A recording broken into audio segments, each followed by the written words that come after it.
All right, this is me putting the pieces together.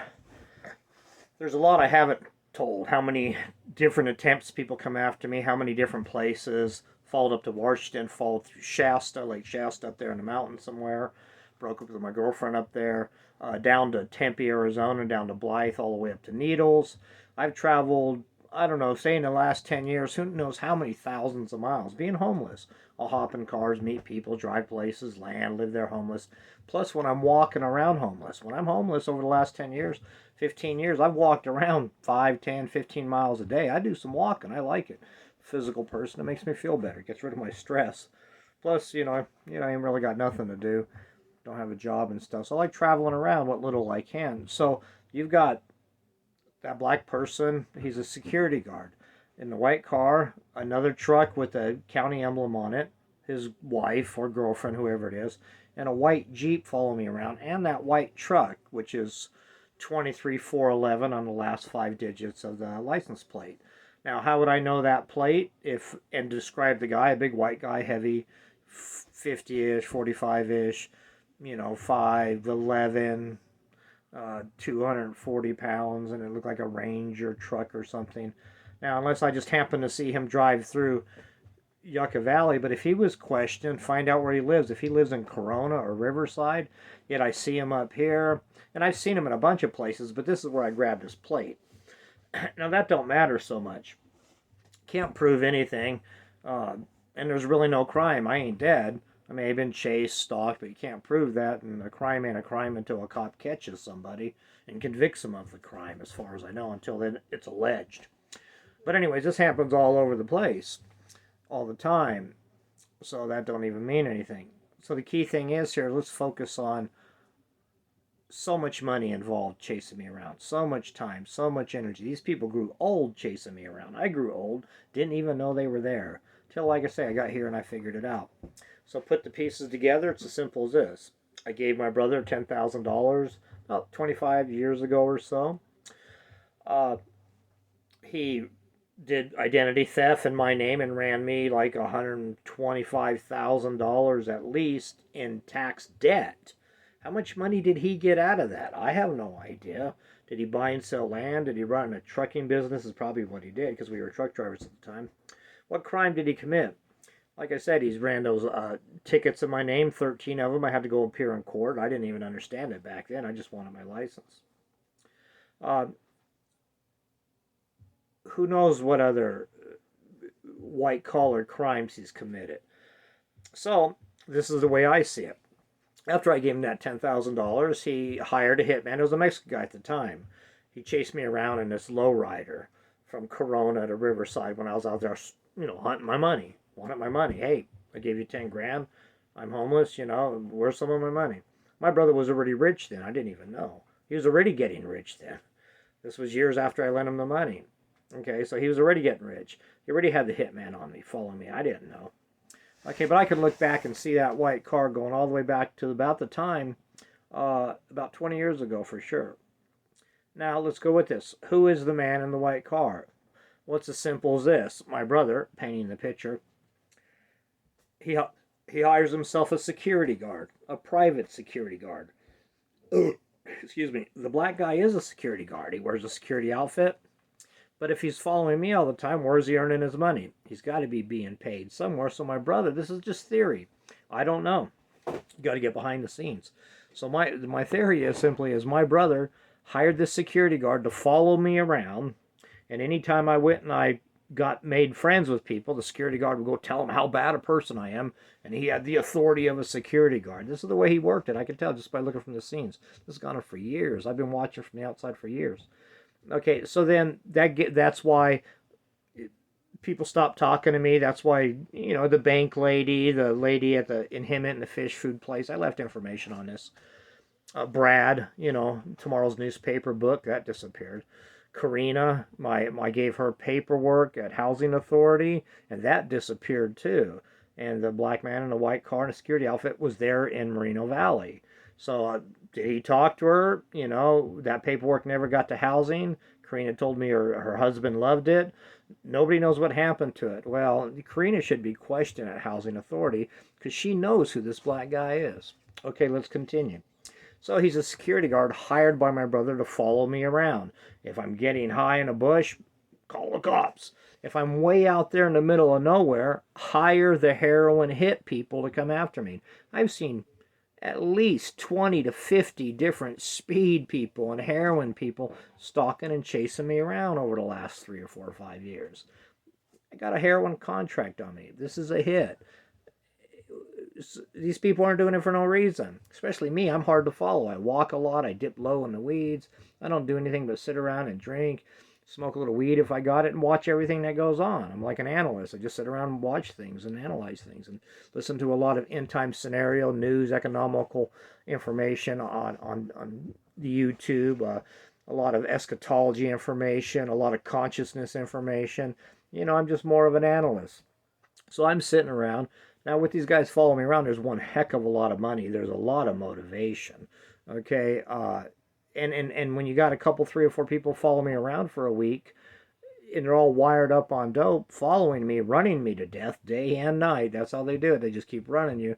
Don't let you sleep. Everywhere you move, there's someone coming after you, trying to wake you up, mess with you, take your stuff, beat you up, kill you. Yeah, they run you like a dog, okay? So what I'm trying to say, and even heroin Chuck of a cemetery Chuck, that guy coming after me with 3 people with halogen lights, ear boomers, infrared, it costs money to get that tech. And these people will come after me to kill me. So you're talking, there's money in this. Okay, irrelevant, but let's trace it back. I ain't dead yet. Let's trace it back. So the security guard is somebody who was hired by my brother. This is all theory. And to follow me around and to make my life miserable, basically. Terrorize me. Fuck with me. Tell everybody I'm a garbage person. I'm a dangerous person. Whatever you're saying, just to get them to come at me. To eliminate any good opportunities in my life. Now on the other side of the equation, we've got this. The white guy with the white girl who drives around in that truck, that county truck with an emblem on it. That guy's been following me for 3 years, at least 6 years, maybe as much as 10 or 12 years. Okay, now he's got to be in some kind of fraud. You can't drive around in a county truck. This guy should be convicted. The black guy should be hunted down, identify the guy in that truck, because he's committing some kind of federal felony by driving around in a city truck with an emblem, acting like whoever he is, because there's no way he's a city worker. He's either a cop utilizing that as undercover. He ain't a city worker because he's been in Tempe, Arizona with me, and I was there for a month at least. 2 months he's been in Blythe. He's been up there at North. He's leaving the county. He's leaving Riverside County to San Bernardino County to Kern County or whatever the hell's up there. This guy's traveling around that truck, and he pulls up as an authority on land like he's some kind of guy not to be looked at. This is the way they're doing it. Same thing with the security guard. I'm a security guard and I'm doing my job, so the cops are going to recognize him. Everybody's going to recognize him and not doubt him and work with him. Okay, same thing with the guy in the white truck.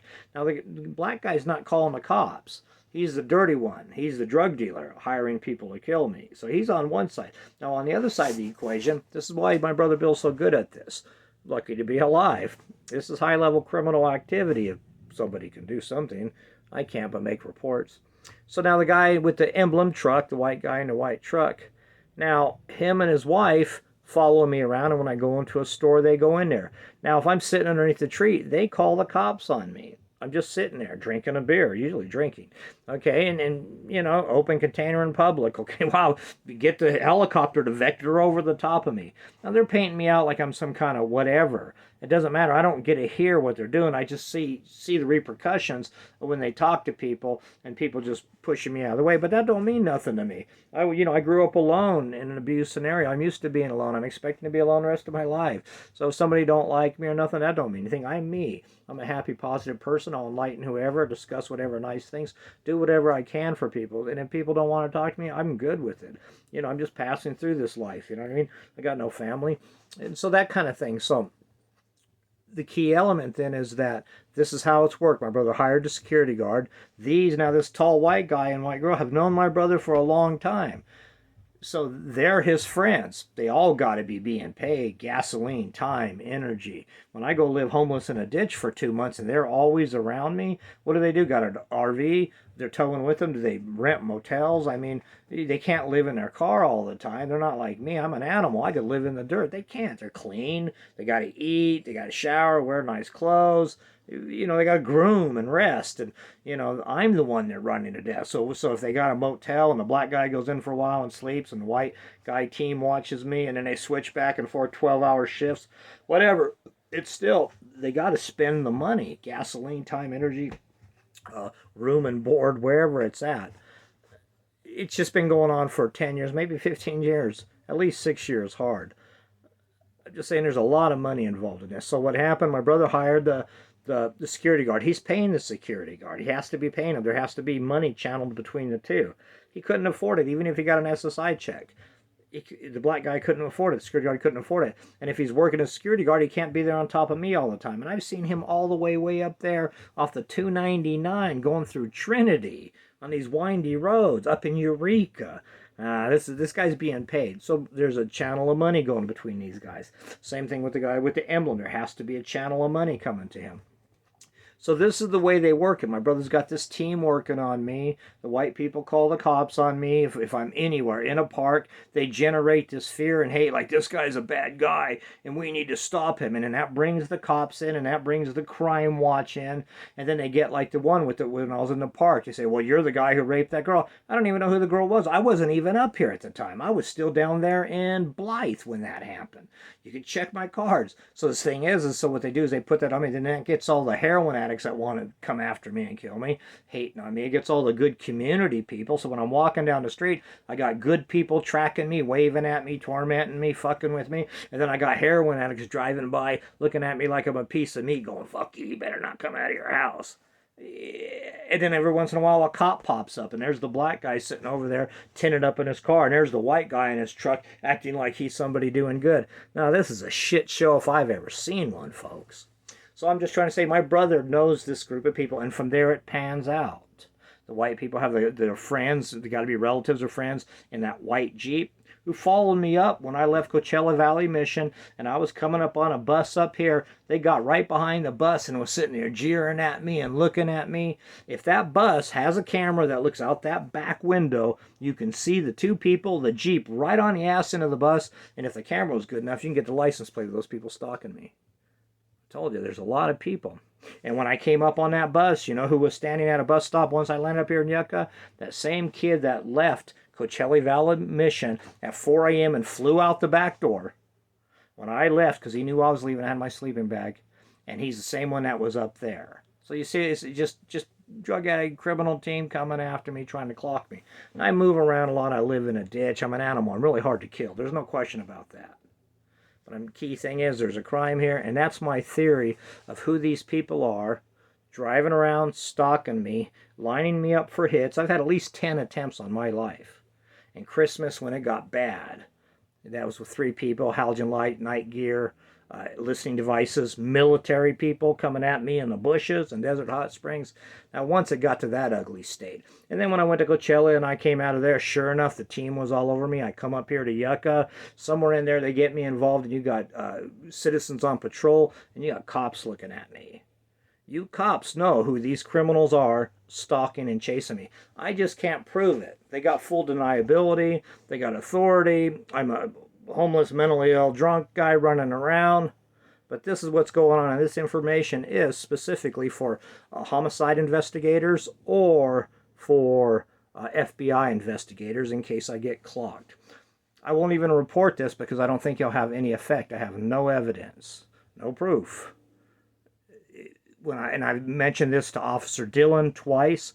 Once I called him when I was homeless about 2 Januaries ago, and when he came up here trying to bust a speed kitchen, which was a generator that just needed a spark plug.